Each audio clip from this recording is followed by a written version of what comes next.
Bonjour.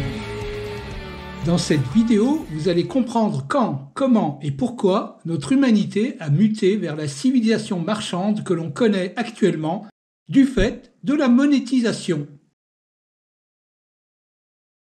Moins 2700 ans avant Jésus-Christ. Nous sommes en Mésopotamie du Sud. Dans les monts Zagros, en pays d'Élam, des potiers locaux réceptionnent les dizaines de talents de cuivre et d'étain qu'ils ont commandés l'année précédente à leurs caravaniers. Ceux-ci sont maintenant coutumiers des longs voyages. Ils parcourent le monde sur de très longues distances. Un monde en expansion où la guerre, la cupidité et la criminalité ne sont qu'accidentelles.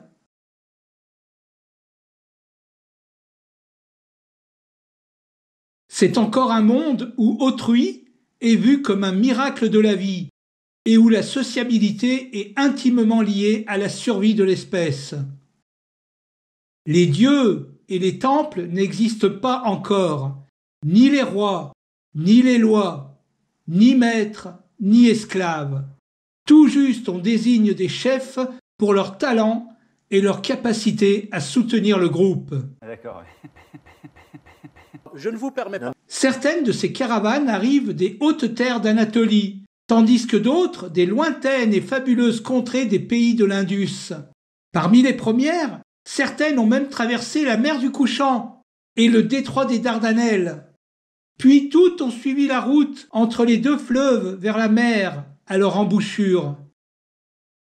Tandis que les secondes ont traversé d'est en ouest les plaines arides des plateaux iraniens, quand elles n'ont pas caboté sur le grand océan du Sud, des rives indiennes jusqu'au golfe Persique. Les potiers qui reçoivent ces caravanes possèdent un savoir-faire parfait de l'art du feu, acquis de génération en génération avec la cuisson de la céramique depuis des temps immémoriaux. Aujourd'hui, leur production est reconnue et distribuée dans des comptoirs marchands qu'ils ont installés dans la plupart des grandes villes du Croissant fertile, et même jusqu'en Égypte, à Chypre, en Colchide, en Anatolie, dans la Troade et dans la Thrace. Mais à présent, dans leur four à haute température, ils viennent de créer un métal nouveau, inconnu sur Terre et d'une robustesse absolue. Un métal né d'un alliage de deux métaux, le cuivre et l'étain. Depuis la sédentarisation avec le Natufian, vers moins 12 600, depuis le néolithique avec la domestication des plantes, vers moins 8000, depuis la période d'Obeid avec la découverte de l'irrigation vers moins 6500, la civilisation humaine a connu moult révolutions comme par exemple la pierre polie et ses éclats de silex ou d'obsidienne, la céramique, le moulage des briques pour monter des murs, le métier à tisser, la roue, l'aiguille, l'aiguisage qui permet d'avoir des couteaux, des dagues, des haches et faucilles bien affûtés, le polissage parfait de l'obsidienne qui permet de se voir dedans, les marques sur des tablettes d'argile qui a donné l'écriture. Mais les objets métalliques fabriqués avec ce nouvel alliage par ces métallurgistes vont bouleverser les sociétés et faire entrer le monde dans l'ère moderne, l'ère dans laquelle nous sommes toujours, une ère de déshumanisation patente avec son insécurité croissante, une ère de conflit permanent dans laquelle la jalousie de son prochain a remplacé l'entraide, une ère de commercialisation de la valeur dans laquelle la valeur d'usage est remplacée par la valeur d'échange. Bienvenue dans le système marchand. Bienvenue dans le système aristocratique.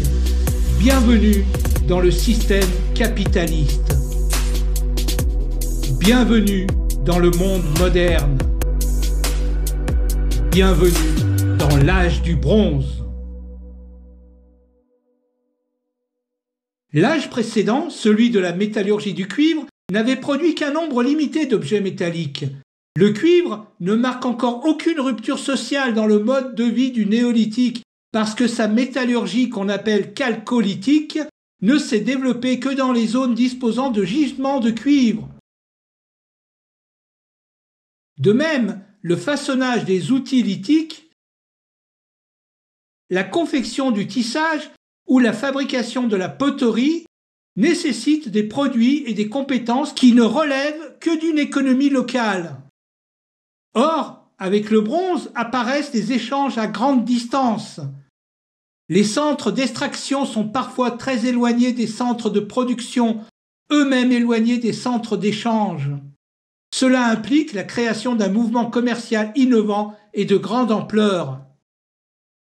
D'une part, les propriétés particulières du bronze, qui est dès lors utilisé pour produire des armes tandis que les outils domestiques restent souvent lithiques, et d'autre part, la convoitise de nouvelles richesses non périssables entraîne l'apparition d'une différenciation économique qui n'est pas directement productive, comme le racket, les guerres, et de ce fait, l'apparition d'une hiérarchisation sociale marquée.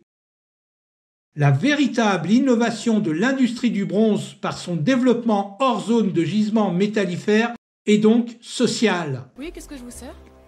Je vais prendre un Imhotep. 2. En ce qui concerne l'économie de subsistance, celle-ci reste peu différente de celle des sociétés néolithiques de l'âge du cuivre qui les ont précédées. On utilise toujours des meules à va-et-vient de type néolithique, le même matériel de broyage, les mêmes lames en silex qui portent le lustré des moissons, témoignant de leur intense utilisation.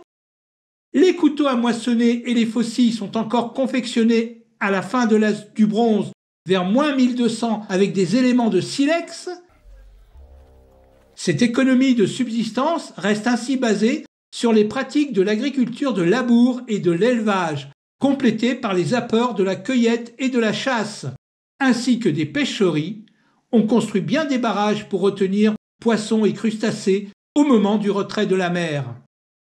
Avec le bronze, se met progressivement en place de nouveaux échanges économiques dans lesquels la valeur d'usage à la base du troc est remplacée par une notion nouvelle, la valeur d'échange.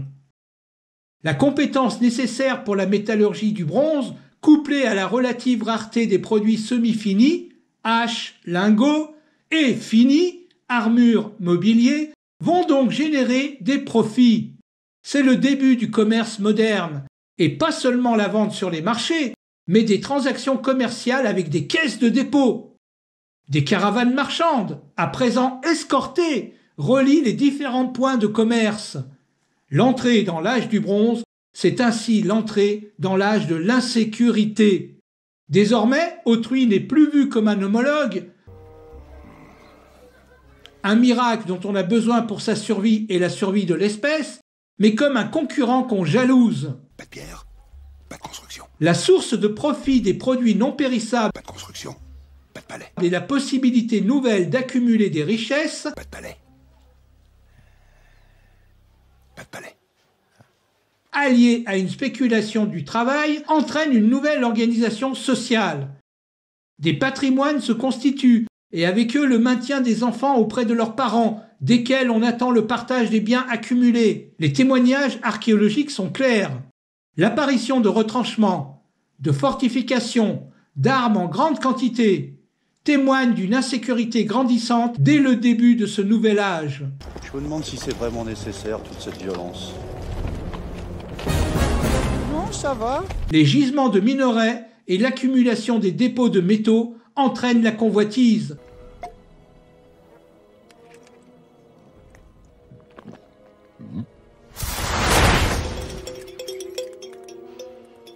Nécessite une protection locale et une protection tout le long des routes commerciales.